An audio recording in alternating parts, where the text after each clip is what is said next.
이 시간 함께 하신 하나님 말씀 이사야 56장 1절에서 7절까지 말씀입니다.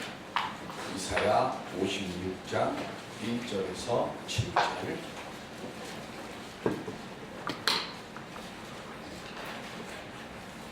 여호와께서 이와 같이 말씀하시기를 너희는 정의를 지키며 의를 행하라. 이는 나의 구원이 가까이 왔고 나의 공의가 나타날 것임이라 하셨도다. 안식일을 지켜 더럽히지 아니하며 그의 손을 금하여 모든 나라를 행하지 아니하여 이와 같이 하는 사람 이와 같이 생명을 정상하는 분이 여호와께 연합한 이방인은 말하기를 여호와께서 나를 그의 백성 중에서 반드시 갈라내시리라 하지 말며 고자도 말하기를 나는 마른 나무라 하지 말라.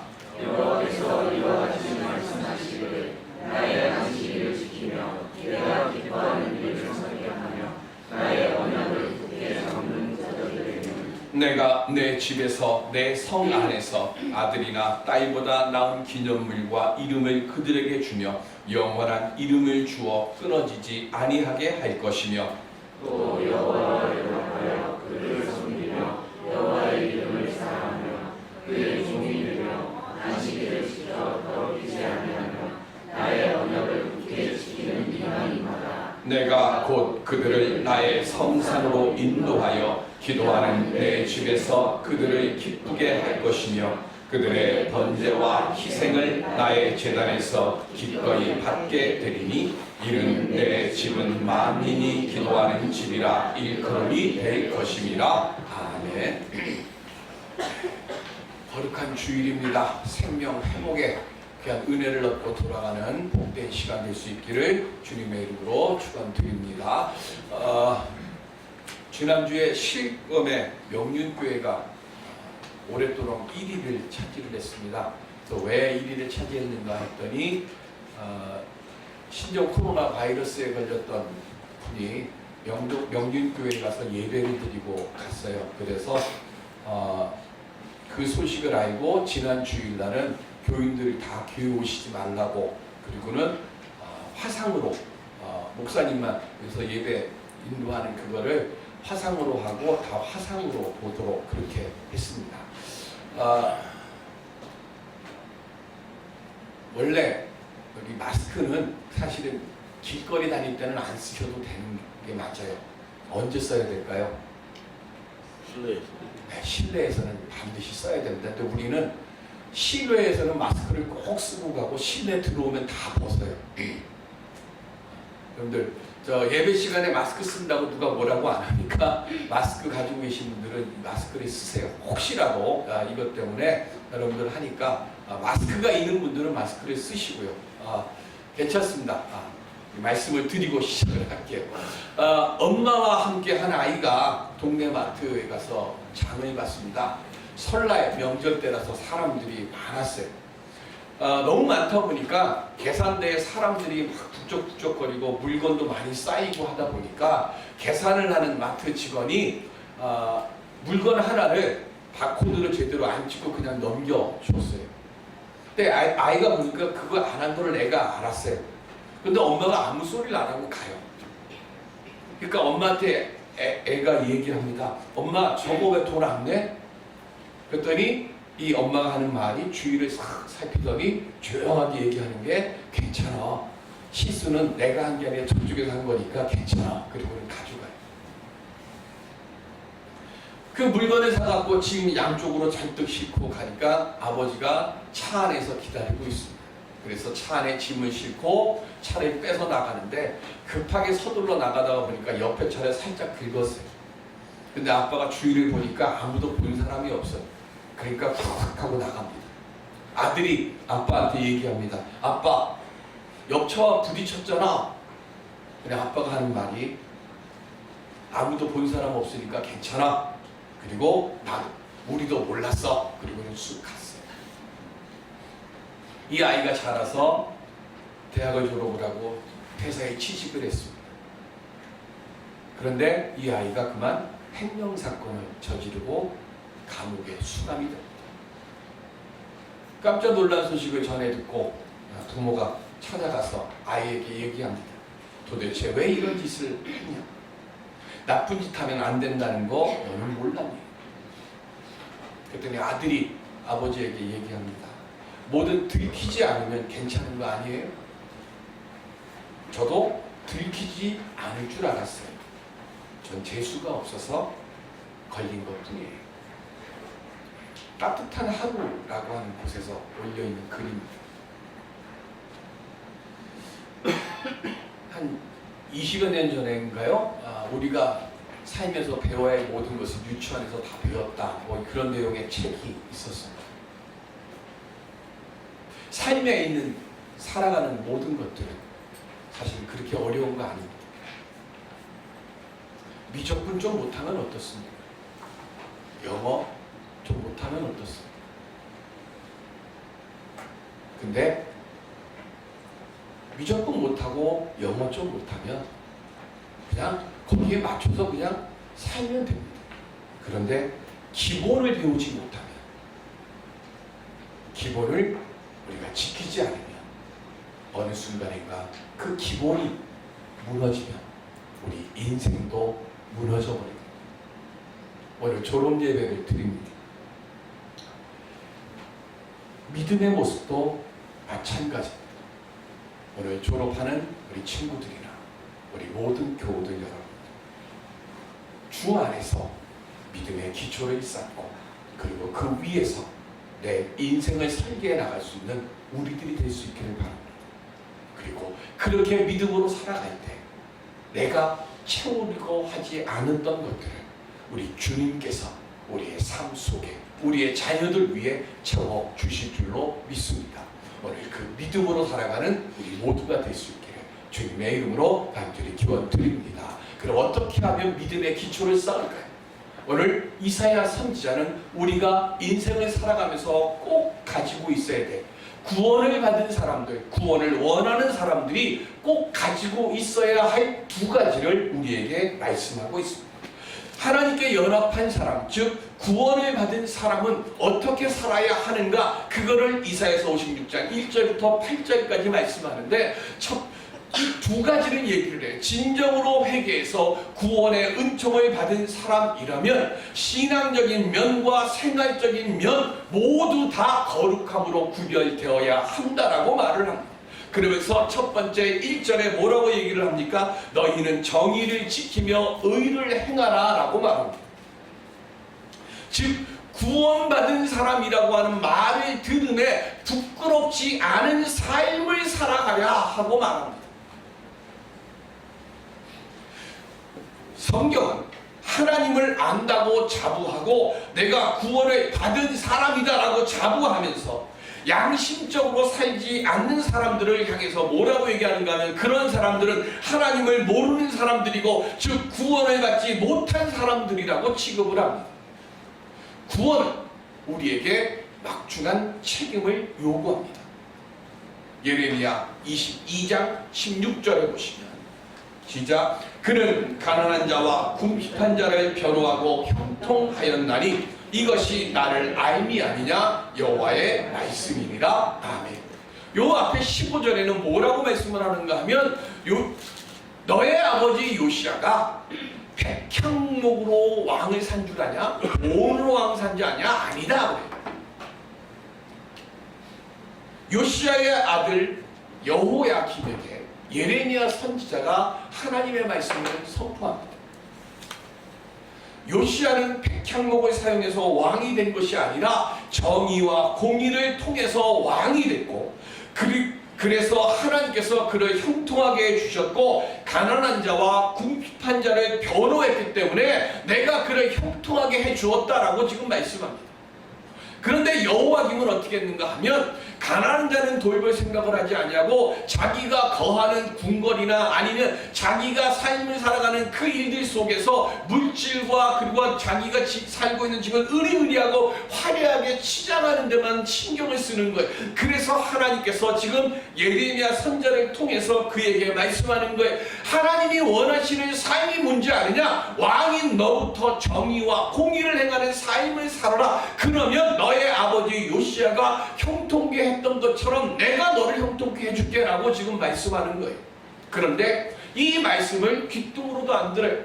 이 여호와김만 안 듣는 것이 아니라 그 뒤에 지금 요시야의 또 다른 아들이 왕이 되고, 그리고 요시야의 손자인 시드기야도 왕이 되지만 철저히 하나님의 말씀을 떠났기 때문에 결국은 바벨론에 의해 나라가 멸망당합니다.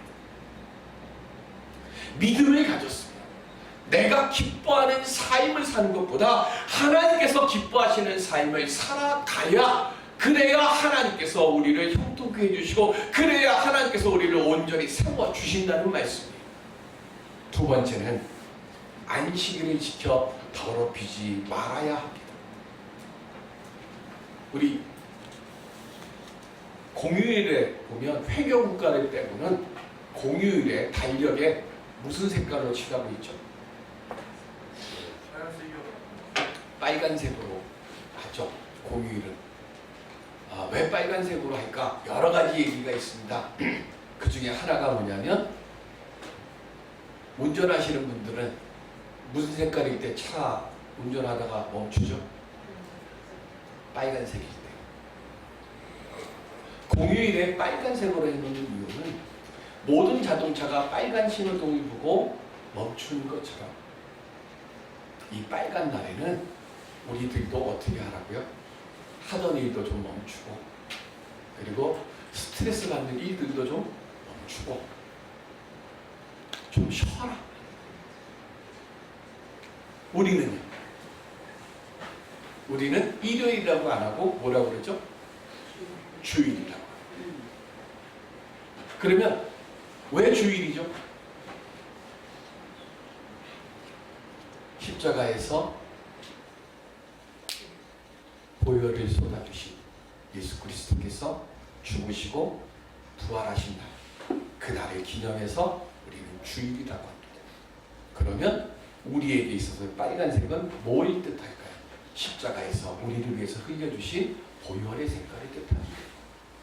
즉 주일은 십자가의 대속의 은혜를 생각하면서 하나님과 나와의, 내가 육신을 입고 세상을 살아가면서 하나님과 좀 멀어졌던 그 관계를 회복하는 은혜의 날이 주일이라는 겁니다.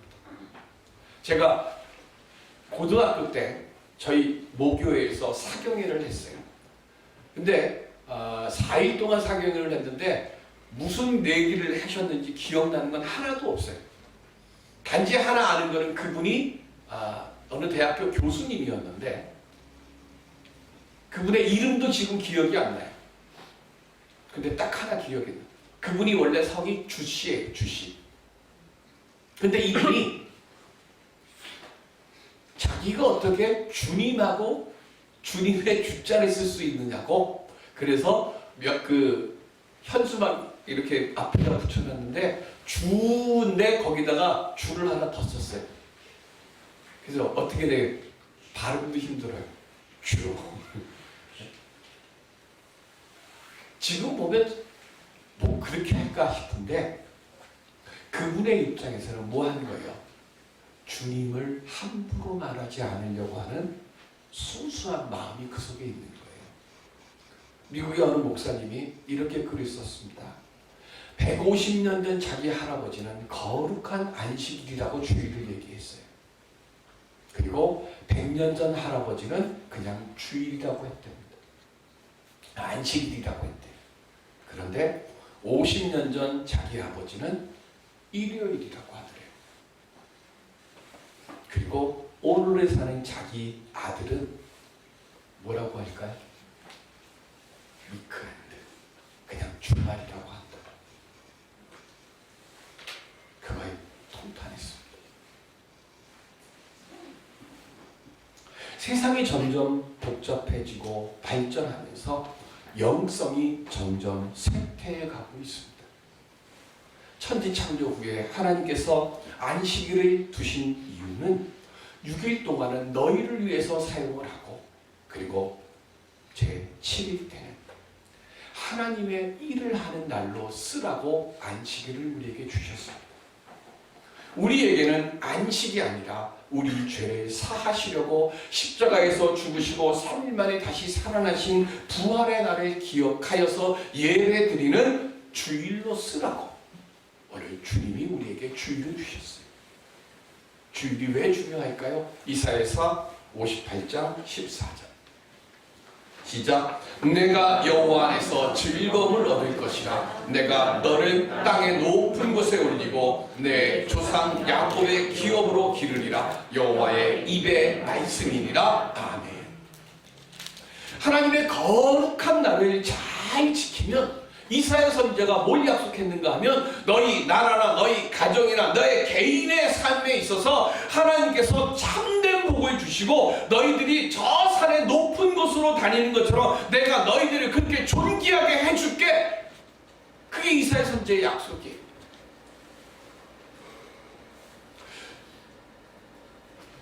주의를 지키지 않고 하나님의 보호와 하나님의 보장을 받을 수 없다고 말씀합니다. 주의를 지키는 것이 구원을 받는 전제 조건은 아닙니다. 그러나 중요한 건 구원받은 사람은 주의를 지켜야 된다는 거예요. 느헤미야 13장 18절에 보면 시작. 너희 조상들이 이같이 행하지 아니하였느냐? 그래서 우리 하나님이 이 모든 재앙을 우리와 이 성읍에 내리신 것이 아니냐. 그럼에도 불구하고 너희가 안식일을 범하여 진노가 이스라엘에게 더욱 심하게 임하도록 하는도다 하고 아멘. 느헤미야가 예루살렘 성벽과 성문을 보수했어요. 다 끝날 거라고 생각을 했는데 느헤미야가 보니까 아직도 고쳐야 될 게 있어요. 아직도 고쳐야 될 것이 뭔가? 안식일날 술투를 받고 안식일날 장사꾼이 들어와 갖고 물건을 사고 팔아요. 그걸 보고 느헤미야가 이거를 고쳐야 된다는 거죠. 그래서 어떻게 하는가 하면 안식일 전날 성문을 닫아버리겠어요. 그랬더니 성문 앞에 장사꾼들이 쫙 진을 치고 있는 거예요. 왜 진 치고 있을까요? 안식일날 성문을 열면 빨리 들어가갖고 좋은 자리 차지해갖고 물건을 살려고. 그래서 그 모습을 보고 느헤미야가 지금 꾸짖는 거예요. 장사꾼도 꾸짖고 이스라엘 백성도 꾸짖어요. 뭐라고 꾸짖는가 하면 우리가 왜 지금 바벨론의 포로로 끌려가갖고 지금 이 예루살렘 성전이 무너지고 예루살렘 성벽이 왜 무너졌는 줄 아느냐? 우리가 안식일을 지키지 않아서, 오늘 우리로 얘기하면 너희가 주일을 지키지 않아가지고 하나님께서 진노하셔서 우리로 하여금 바벨론의 포로로 끌려가게 한 거야. 그러니까 너희 장사꾼들 빨리 가. 앞으로는 안식일날 들어올 생각도 하지 말고 이스라엘 백성들아 정신 차려라. 안식일을 거룩하게 지켜라 라고 지금 이야기하는 거예요. 주일을 내가 지키는 게 아니에요. 내가 주일을 지키려고 주님 앞에 올 때 주일이 나를 지켜주는 겁니다. 근데 우리 이거 자꾸 착각해요. 내가 예배드리러 온다고 생각하는 거야. 아니, 하나님께서 오늘 우리에게 이사야 선지자를 통해서 저 높은 곳에 다닐 수 있도록 내가 너를 지켜줄게. 그래서 그 날은, 주님을 만나는 그 날은 내게 오라고 지금 말씀하는 거예요. 세상 일에 뭐 그렇게 바삐 우리 살아가고 있습니다. 세상 일에 이리저리 치여 살다 보니까 영육이 병들어가요. 영육이 병들어가면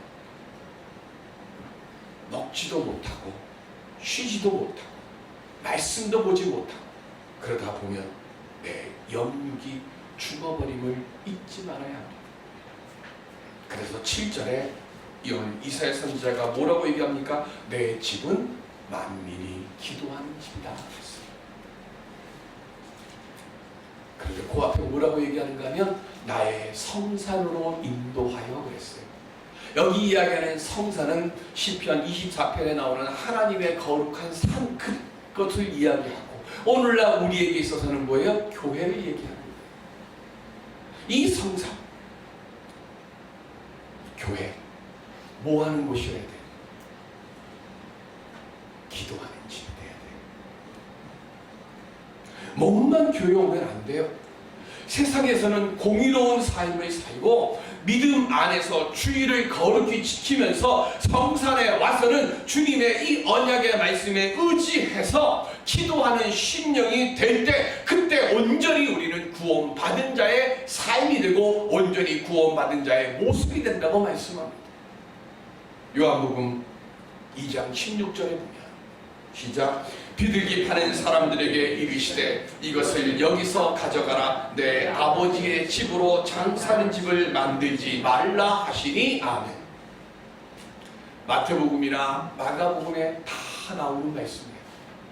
거기에는 내 집은 만민이 기도하는 집이다 라고 하면서 예수님이 말씀하시는 것이 기록이 되어 있고요. 요한복음은 그 말씀이 없어요. 근데 왜 제가 요한복음 얘기를 할까요? 요한복음 2장 앞에 뭐가 나오죠?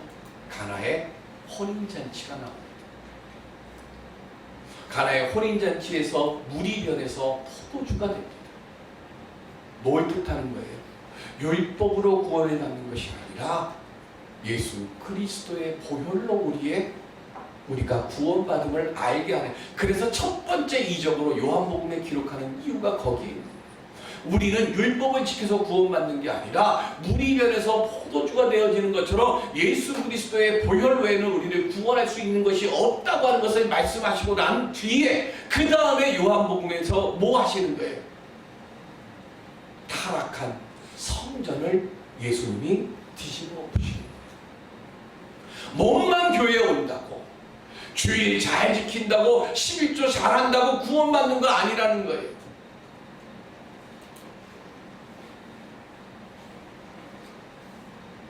매일같이 교회에 온다고 구원받는 거 아니에요. 뭐가 있어야 돼? 예수님이 왜 좌판을 왜 엎으셨어요? 장사꾼들하고 성직자들하고 결탁을 해가지고 이문을 남기잖아요. 밖에서는 10원이면 살 거를 성전 안에서는 300원에 사요. 그리고 거의 그만큼 많이 남긴 그걸 제사장과 장사꾼들이 나눠 먹어요. 오늘날 한국교회가 왜 세상에 손가락질을 받고 있습니까? 교회는 두 가지를 해야 돼요. 기도와 선교. 그런데 오늘날 욕심이 너무 많아요. 세상 것에 너무 휘둘려요. 교회는 예배와 선교, 이것 외에는 다른 것 우리는 생각하면 안 되는 거예요. 교회 좀 작으면 어떻습니까? 의리의리하고 화려하지 않아도 되잖아요. 예배 드릴 때 성경책 볼 수 있기만 하면 되고, 기도할 때 춥지만 않으면 되고, 기도할 때 덥지만 않으면 되잖아요. 근데 우리는 너무 5만 번 기도응답 받았던 조지 물러 목사님이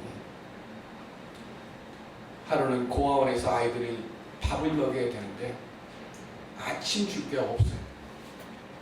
그래서 아침에 눈 뜨고 나서, 눈 뜨자마자부터 조지 물러 목사님이 기도를 시작합니다. 하나님, 우리 아이들에게 아침을 주세요. 몇십 분을 기도해도 뭐 아침 달라 그러는데 하늘에서 뭐 빵이 뚝 떨어지겠어요? 아무 일이 안 일어나요. 그러니까 옆에 있던 그 직원들이 뭐라고 얘기하는가 하면, 목사님, 오늘은 틀렸습니다. 기도하지 마세요. 우리가 어떻게 애들을 어쩔 수 없죠. 근데도 목사님은 포기하지 않아요. 그리고는 목사님 기도하시는 거예요. 하나님, 우리 아이들을 아침 주실 줄로 믿습니다 하고 기도를 계속하는 거예요. 그렇게 1시간 넘게 기도하는데 갑자기 누군가가 밖에서 고아원의 문을 막 두드리는 거예요. 그 직원이 나가서 무슨 일인가 하고 문을 딱 열었더니 우유하고 빵을 가득 실은 트럭이 가는데 고아원 앞에서 갑자기 타이어가 빵꾸가 나고 차가 고장이 나는 거예요. 이 사람이 보니까 이거 오늘 안에 못 고칠 것 같으니까 뭐라고 얘기하는가 하면, 빵하고 우유를 놔두면 상하니까 고아원 아이들에게 먹을 걸로 주세요 라고 그 기사가 이야기를 하더라는 거예요. 아멘이 없어.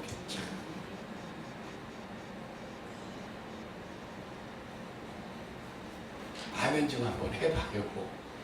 아멘. 55년 9개월 동안 거원 사역을 하면서 조지 밀러 목사님이 이렇게 썼어요. 나는 사역하는 동안 하나님을 두려워하면서 살았고 아무도 나를 비난하거나 위선자라고 지적한 사람이 없었지만 하나님 앞에 설 때는 언제나 부끄럽고 지옥 가야 마땅한 죄인으로 살아왔습니다. 왜 하나님의 집이 만민이 기도하는 집이 되어야 합니까? 우리는 의인이 아닙니다. 우리 다 죄인입니다. 하나님께서 내게 은혜를 주시고 복을 주시는 겁니다. 죄인된 나에게 하나님이 복을 주셔서 더 많은 죄인들을 주님의 구원받을 자로 인도해 드리라고 우리에게 은혜 주신 줄을 알고 은혜 받고 능력 받으면 조준일러 목사님처럼 나를 더 낮추고 나를 더 겸손하게 만들 수 있는 오늘 우리들이 될 수 있기를 바랍니다. 우리 주님이 우리에게 원하시고 오늘 졸업하는 우리 친구들에게 육신을 따라가고 욕심을 따라가는 삶을 살지 말고 말씀을 따라가는 삶을 사는 우리 사람들이 되라고 오늘 이사야 선지자가 우리를 말씀하고 계십니다. 이 시간 하나님을 의지하고 공의로움을 지키는 하나님의 거룩하고 복된 자녀들이 되어서 우리가 지나가는 그곳에 하나님의 거룩하고 아름다운 은혜의 향기가 풍겨날 수 있는 그런 거룩하고 복된 공의로운 삶과 믿음의 삶을 살아가면서 하나님께서 채워주실 믿음의 사람이 되어지는 우리 모두가 될 수 있기를 주님의 이름으로 축원드립니다. 기도하겠습니다.